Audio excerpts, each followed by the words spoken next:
അപ്പോൾ ഞാൻ ഇപ്പോൾ എടുത്ത് പറയാനായിട്ടുള്ളത്, അപ്പോൾ നിങ്ങൾ ഇങ്ങനെ പ്രാക്ടീസ് ചെയ്യുമ്പോൾ നിങ്ങൾക്ക് ഈസി ആയിട്ട് മനസ്സിലാക്കാൻ പറ്റും. ഈവൻ ദോ എടുത്ത് പറയാനായിട്ടുള്ള കാര്യം കുട്ടികൾക്കാണ്. അതായത് കുട്ടികൾക്ക് എത്രത്തോളം ഇംഗ്ലീഷ് പഠിക്കാനായിട്ട് ഇപ്പോൾ സ്പെല്ലിങ്സ് ഒക്കെ പഠിക്കാനായിട്ട് വരുമ്പോൾ അവർക്ക് നമ്മൾ പറഞ്ഞു കൊടുക്കുന്ന ഒരു ഈസി മെത്തേഡാണ്. അതായത് ഒരു പ്രൊനൗൺസിയേഷൻ ഉണ്ടെങ്കിൽ അതിനെ സ്പ്ലിറ്റ് ആക്കിയിട്ട് കൊടുക്കുക. അപ്പോൾ അതങ്ങനെ പഠിക്കാനായിട്ട് പറയുക. സ്പെല്ലിംഗ് ഇപ്പോൾ നമ്മൾ പ്രൊനൗൺസിയേഷൻ പറയുമ്പോഴത്തേക്കും അതേത് സ്പെല്ലിംഗ് അതിൽ വരുന്നതെന്നുള്ളത് നമുക്ക് മനസ്സിലാവും. ചിലത് സൈലന്റ് വേർഡ്സ് ഉണ്ട്. ഞാൻ നേരത്തെ പറഞ്ഞു. ഇപ്പോൾ ഒരു ഉദാഹരണം കൂടി പറയുകയാണെങ്കിൽ നൈഫ്.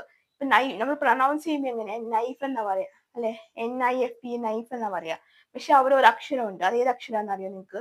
കെ ആണ്. കെ എന്ന് പറഞ്ഞ ഒരു അക്ഷരമുണ്ട്. അപ്പോൾ KNIF എന്ന് പറഞ്ഞാൽ നൈഫ് എന്ന് നമ്മൾ ഒരിക്കലും പ്രൊനൗൺസ് ചെയ്യത്തില്ല. നൈഫ് എന്ന് മാത്രമേ പറയത്തുള്ളൂ. അപ്പൊ അതുകൊണ്ട് തന്നെ ഇവിടെ ഒരു അക്ഷരം കെ സൈലന്റ് ആണ്. അപ്പൊ നിങ്ങൾ ഇതൊക്കെ നോക്കി മനസ്സിലാക്കി വെക്കുക.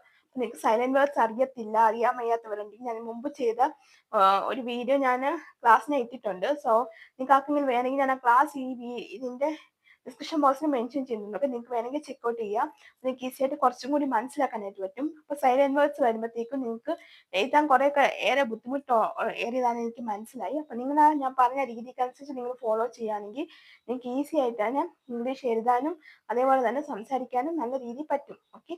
സോ അപ്പൊ നമുക്ക് എന്തായാലും അടുത്ത ക്ലാസ് ആയിട്ട് കാണാം. അതുവരേക്കും